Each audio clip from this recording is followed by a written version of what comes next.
Already हमने differentiation पढ़ चुका है। तो डिफरेंशिएशन क्या होता है कि अगर कोई कर्व बना हुआ है एक्स वाई और इस कर्व का आपको अगर स्लोप बताना है तो इसके लिए हम कैलकुलस मेथड से स्लोप बताते हैं, क्योंकि ये x1 है, ये x2 है। तो ये जो स्लोप निकलता है उसमें कुछ एरर्स होते हैं, क्योंकि एक्चुअल लाइन तो ऐसे बनी हुई है, कर्व लाइन बनी हुई है। अगर इसके डिस्टेंस को हम कम करते जाते हैं, क्लियर, x2 को यहाँ पे लिखते हैं तो ये थोड़ी एक्यूरेसी हो जाती है, और कम करते जाते हैं तो और एक्यूरेट होता है, लेकिन कर्व तो हमेशा बना रहता है। तो सबसे एक्यूरेट वैल्यू जो हम कैलकुलेट कर सकते हैं वो कितनी हो सकती है, जब x2 माइनस x1 की वैल्यू 0 की तरफ अप्रोच कर रही होगी, बहुत कम वैल्यू होगी, क्लियर। तो इसकी स्लोप हम कैलकुलेट किए थे, स्लोप इज़ dy बाई, या फिर एक बार ऐसे लिखते हैं, limit del x tends to 0 del y by del x, और इतना ना लिख करके हम इसको क्या लिखते हैं, dy by dx, dy by dx। तो डिफरेंशिएशन का सिंपल मीनिंग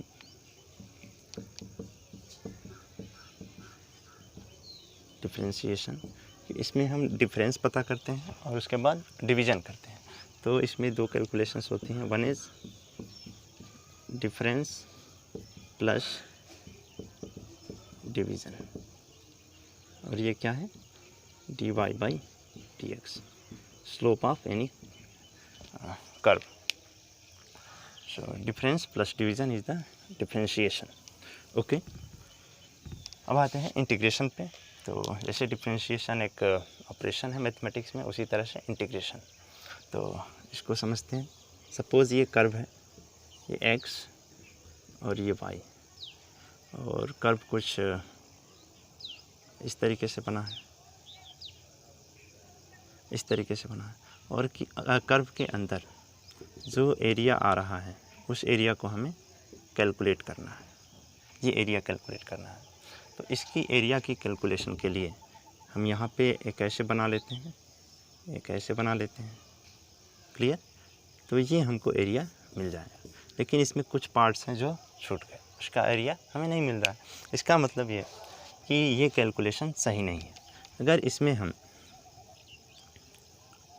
कुछ ऐसे बनाते हैं, ये एरिया कैलकुलेट करनी है, और ये छोटे छोटे पार्ट्स बनाते हैं, इसका एरिया कैलकुलेट किया, इसका एरिया कैलकुलेट किया, इसका एरिया कैलकुलेट किया, ये तो पहले जो पार्ट छूट रहा था, अभी भी कुछ पार्ट्स छूट रहे हैं, लेकिन पहले ज़्यादा पार्ट छूट रहा था, पहले ज़्यादा एरर हो रहा था। और अब हम इसको अगर छोटे छोटे लेंथ में ऐसे कट कर दें तो अब जो अनकैलकुलेटेड पार्ट है वो कम है, इसका मतलब एरर इसमें कम है। इसके बाद अगर इसको हम और छोटा छोटा पार्ट करें, ऐसे ये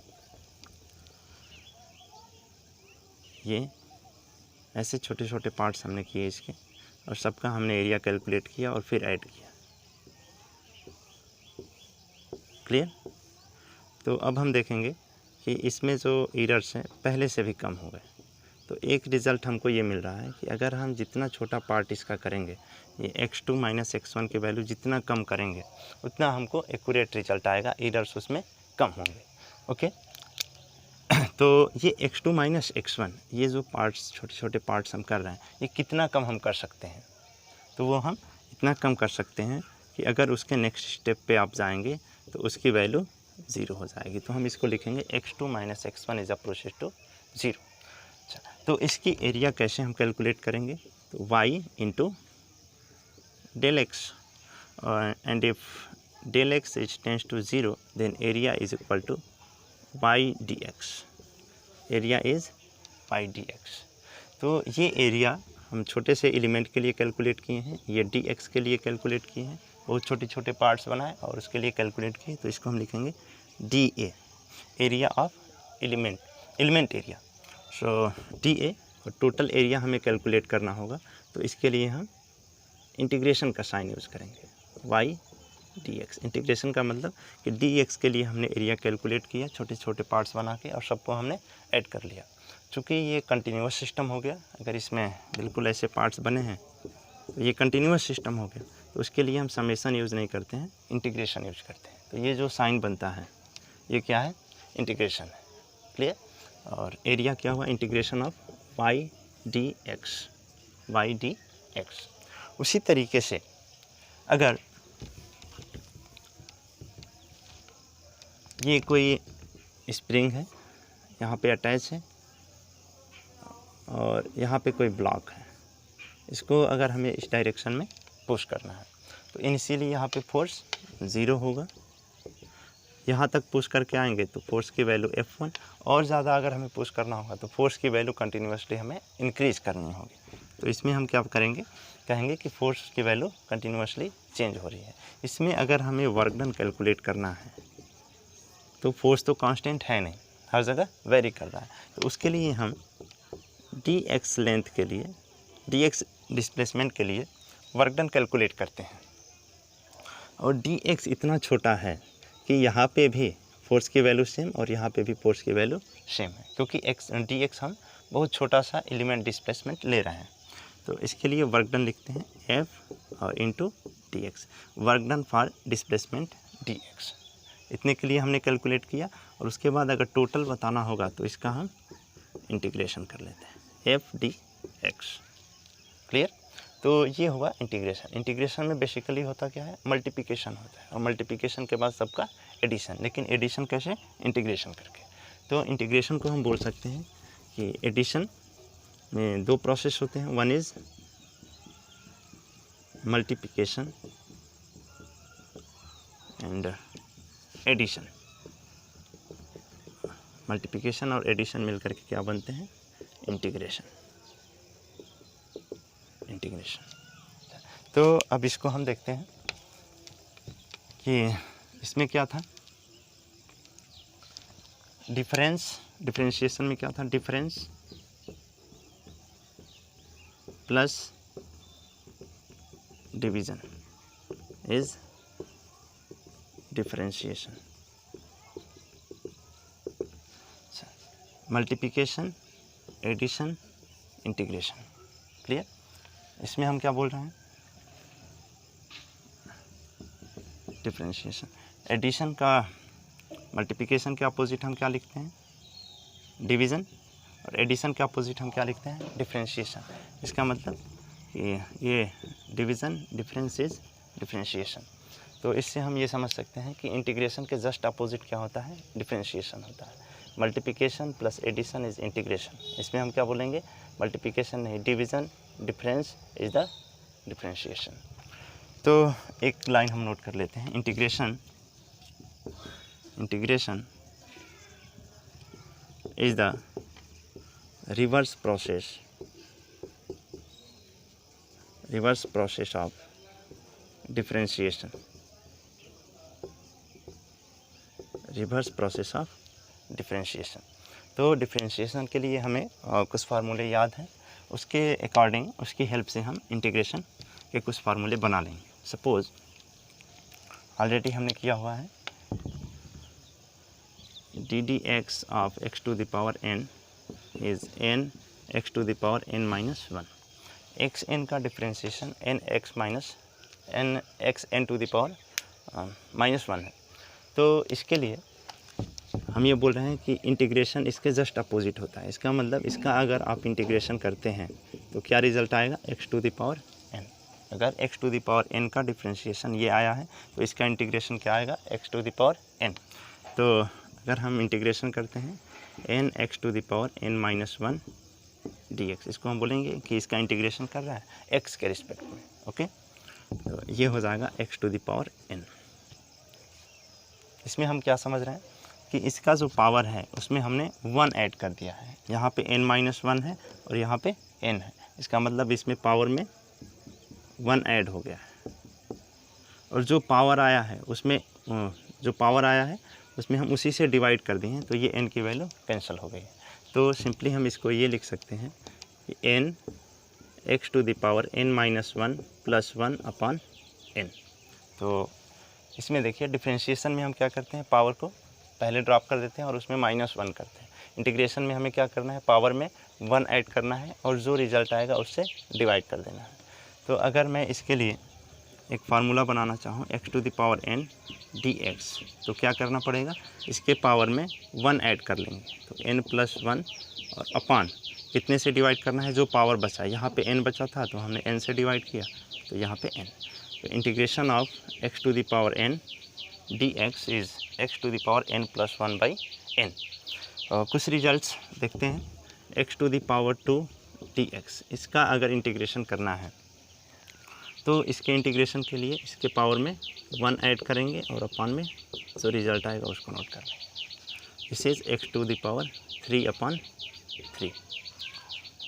x to the power 4 dx is x to the power 4 plus 1 upon 4 plus 1। Okay, तो ये क्या हो जाएगा, x to the power 5 upon 5। Clear. एक और इंटीग्रेशन याद रखिए, e to the power x is e to the power x, ये आपको फिजिक्स में बार बार यूज़ होगा। Integration of e to the power x is x।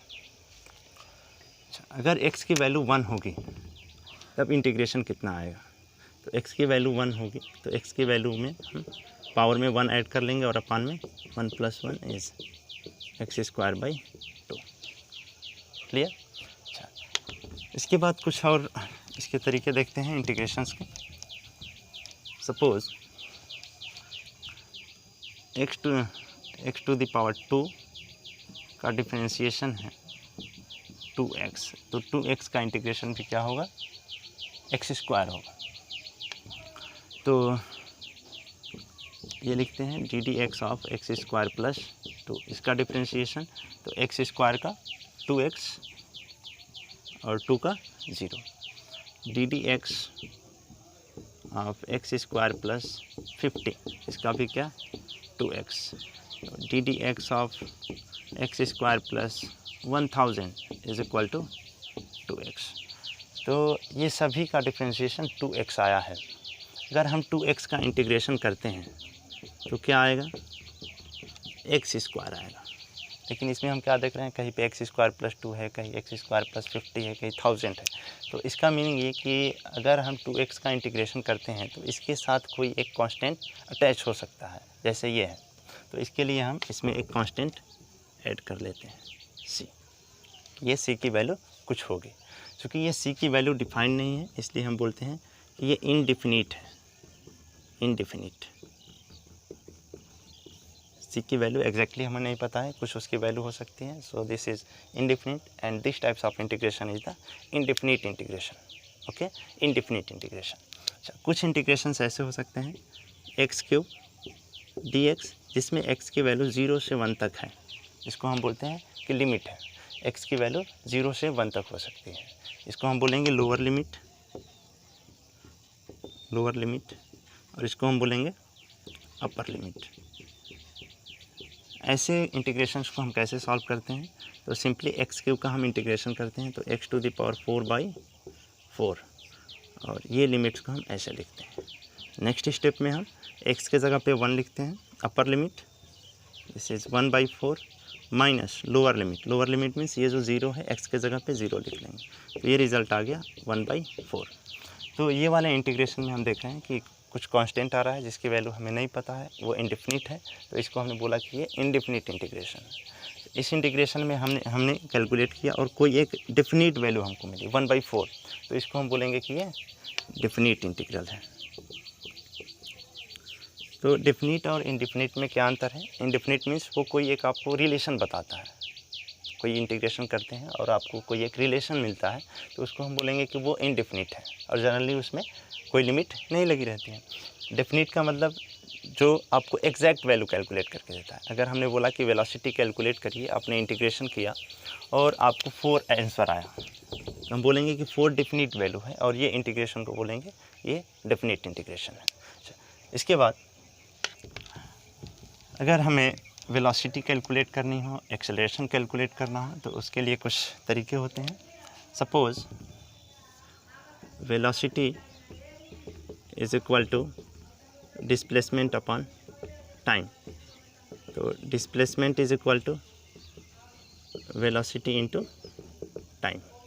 Okay, तो इधर हम टाइम बनाते हैं और इधर वेलोसिटी बनाते हैं, और किसी ऑब्जेक्ट की वेलोसिटी कुछ ऐसे चेंज हो रही है, क्लियर।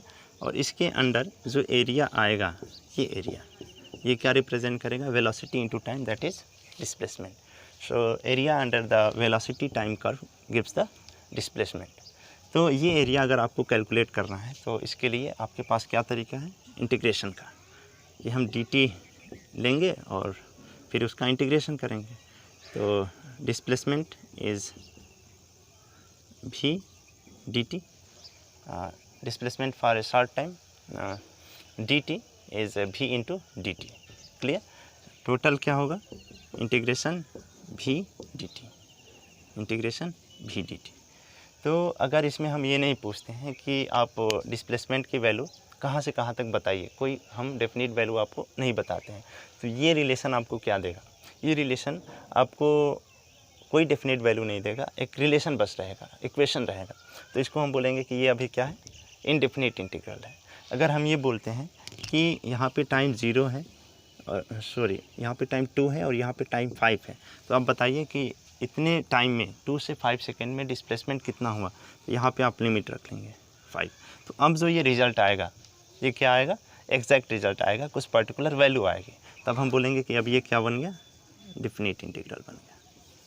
ओके, एक चीज़ हमें ध्यान देना है कि dx इज इक्वल टू, हमने लिखा है v dt, इसका मतलब v is equal to dx upon dt, और ये इक्वेशन हम पहचानते हैं।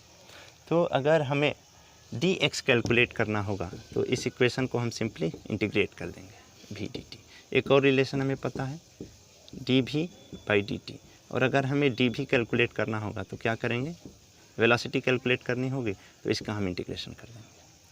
तो इसका इंटीग्रेशन करके हम डिस्प्लेसमेंट पता कर सकते हैं, इसका इंटीग्रेशन करके हम वेलोसिटी पता कर सकते हैं। Okay, that's all.